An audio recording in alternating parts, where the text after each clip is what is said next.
As piores punições da história. Torturas inimagináveis. Vocês já pararam para pensar em como a gente, ser humano, é capaz de coisas bizarras? Tipo, a gente adora falar de paz e amor, mas a história da humanidade tá lotada de treta, sangue e umas punições que fariam qualquer filme de terror parecer brincadeira de criança. Sério, o negócio era sinistro. No vídeo de hoje, a gente vai mergulhar de cabeça nesse lado obscuro da história para entender como a galera de antigamente resolvia seus pepinos. E já adianto que era no maior estilo olho por olho, dente por dente, só que muito pior. Se preparem para conhecer as piores punições já inventadas pela mente humana, cada uma mais brutal e assustadora do que a outra. A gente vai ver desde métodos de tortura, que parecem ter saído direto de um filme de terror trash, até castigos públicos humilhantes, que faziam a galera da época tremer na sandália. E o pior, muitas vezes, essas atrocidades eram aplicadas por motivos banais ou simplesmente para satisfazer o ego de alguém. Então, já deixa o like no vídeo, se inscreve no canal para não perder nenhuma das nossas investigações históricas e bora lá! Esfolamento. Quando a dor se torna um espetáculo macabro. E para começarmos nossa jornada pelo lado obscuro da justiça, vamos falar de um método de tortura tão cruel, mas tão cruel, que chega a ser difícil de acreditar que era real, o esfolamento. Sim, vocês ouviram certo. Estamos falando de arrancar a pele de uma pessoa viva, como se fosse tirar a casca de uma laranja. Imaginem a cena, a vítima, amarrada e completamente indefesa, enquanto o carrasco, com suas ferramentas afiadas, ia lentamente removendo sua pele, pedaço por pedaço. A dor era indescritível, uma agonia que ia muito além do físico, um ataque brutal aos sentidos e à dignidade humana. E o pior é que muitas vezes o esfolamento não era um fim em si mesmo, mas apenas o começo de um longo martírio. A vítima, ainda consciente, podia ser exposta ao sol escaldante, deixada para ser devorada por insetos ou, acreditem, até mesmo coberta com sal grosso para intensificar ainda mais o sofrimento. Essa prática macabra, infelizmente, não era a exclusividade de um único povo ou período histórico. Existem registros de esfolamento na Assíria, na Babilônia, no Império Romano e até mesmo na Europa medieval. Os motivos variavam, desde a punição por crimes graves até a intimidação de inimigos e o simples sadismo de alguns governantes. Mas por que cargas d'água alguém faria isso? A resposta é tão perturbadora quanto a própria tortura. O objetivo era causar o máximo de sofrimento possível, tanto físico quanto psicológico. Era uma forma de demonstrar poder, de infundir medo na população e de mostrar o que acontecia com aqueles que ousavam desafiar as leis ou os governantes da época. O esfolamento transformava a vítima em um exemplo grotesco, um lembrete constante da crueldade humana e da fragilidade da vida. E acreditem, por mais difícil que seja imaginar, vocês ainda vão ver coisas piores neste vídeo. Humilhação pública, quando o castigo alimenta o sadismo coletivo. Se vocês acham que o esfolamento já era pesado, preparem-se, porque vamos mergulhar agora em outro tipo de punição, tão cruel quanto, mas de uma forma diferente, a humilhação pública. Porque, nada como destruir a reputação de alguém para servir de exemplo, não é mesmo? Imaginem só, vocês, acusados de algum crime, que na maioria das vezes nem era nada tão grave assim, sendo arrastados pelas ruas da cidade, enquanto a população lhes joga comida podre, cospe, xinga, humilha de todas as formas possíveis. E o pior, vocês estão lá, expostos na frente de todo mundo que conhecem, seus vizinhos, seus amigos, até mesmo sua família. Não havia como se esconder, não havia para onde fugir da vergonha.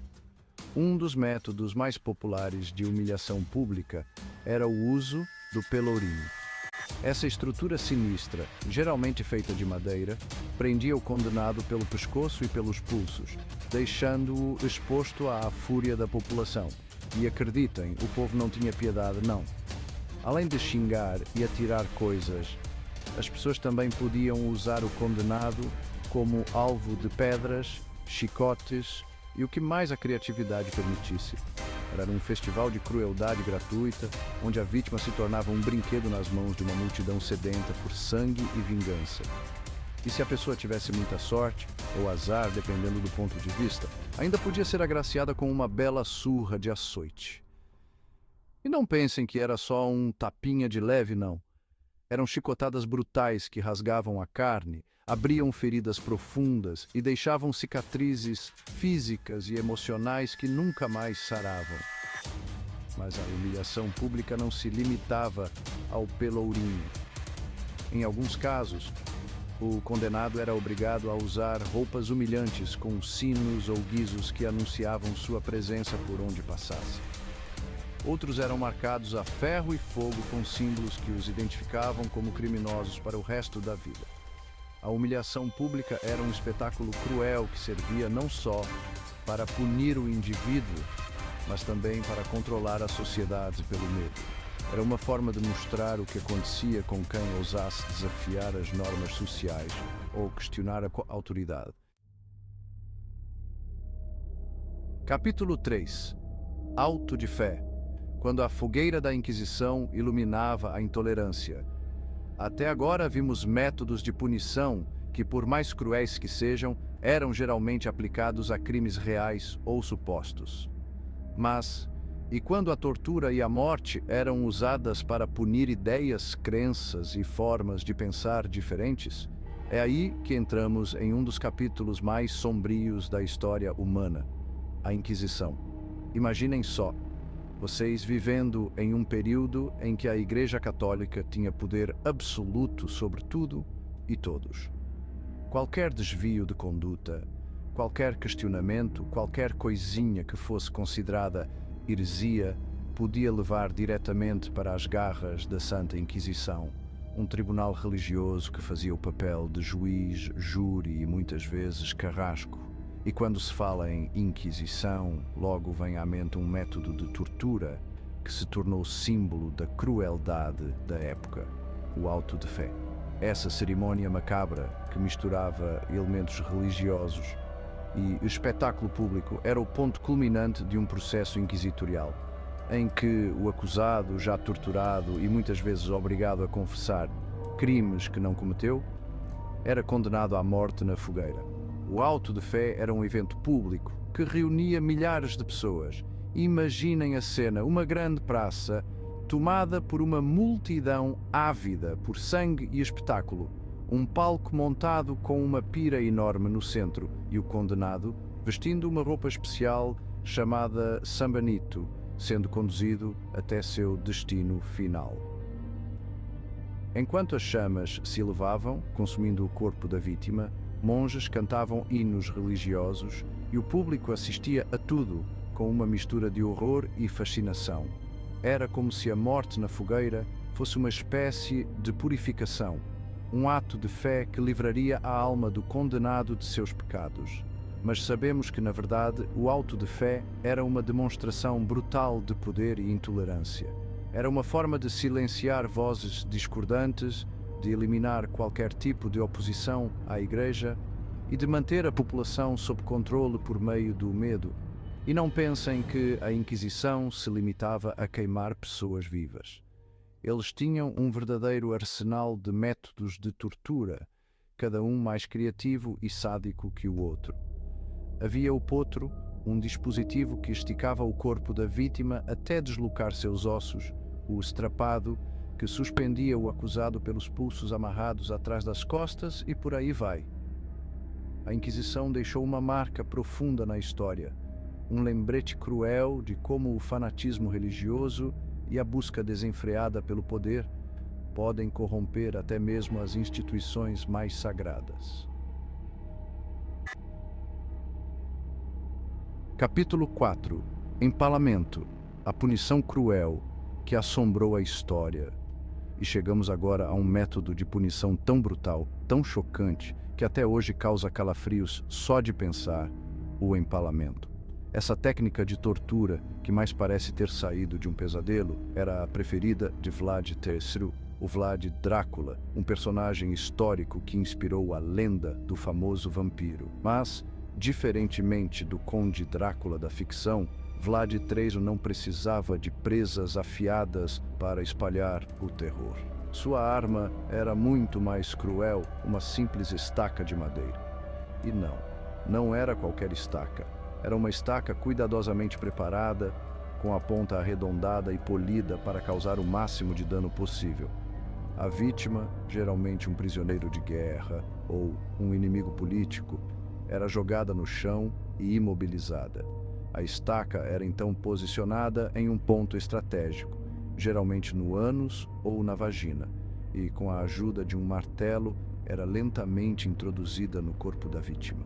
A dor, como vocês podem imaginar, era indescritível. A estaca ia rasgando músculos, órgãos, tudo que encontrasse pela frente, até atravessar o corpo da vítima por completo. E o pior é que Vlad, em sua infinita crueldade, fazia questão de que a ponta da estaca fosse projetada para fora do corpo, geralmente pela boca ou pelo ombro, mas a tortura não terminava aí. A vítima, ainda consciente e sofrendo dores lancinantes, era então içada e deixada pendurada na estaca, como um macabro espantalho humano. A morte podia levar dias para chegar, e durante todo esse tempo, a vítima agonizava sob o sol escaldante, enquanto as aves de rapina se aproximavam para se alimentar de sua carne ainda viva. Vlad, o empalador, como ficou conhecido, usava o empalamento como forma de punição, intimidação e até mesmo entretenimento. Ele dizia que o método era justo, pois a altura da estaca e a posição do corpo na hora da morte determinavam o nível do pecado da vítima. Se vocês acham que isso é coisa de filme de terror, saibam que existem relatos históricos que descrevem em detalhes a crueldade de Vlad III. Ele teria empalado milhares de pessoas durante seu reinado, criando verdadeiras florestas de vítimas empaladas nas margens do rio Danúbio. O empalamento, como muitas outras formas de tortura que vimos neste vídeo, é um exemplo aterrador da capacidade humana para a crueldade. É um lembrete sombrio de que a violência, quando usada como ferramenta de poder e controle, pode assumir formas inimagináveis. E aí, galera, deu para segurar o coração durante essa viagem pela história das punições mais cruéis da humanidade? Vimos cada coisa bizarra neste vídeo que chega a ser difícil acreditar que nós, seres humanos, somos capazes de tanta maldade. Mas, infelizmente, essa é a verdade. A história da humanidade é manchada de sangue, dor e muita crueldade. Mas calma, nem tudo está perdido. Por mais chocante que seja conhecer essas histórias, é importante que a gente se lembre delas. É importante olharmos para o passado, por mais sombrio que ele seja, para entender como chegamos até aqui e principalmente para evitar que esses erros se repitam no futuro. Então, da próxima vez que vocês ouvirem falar em direitos humanos, em respeito às diferenças, em justiça social, lembrem-se dessas histórias, lembrem-se do preço que muitos pagaram para que pudéssemos viver em um mundo um pouquinho melhor. E, mais importante, façam a sua parte para construir um futuro em que a tortura, a humilhação e a violência não tenham mais espaço.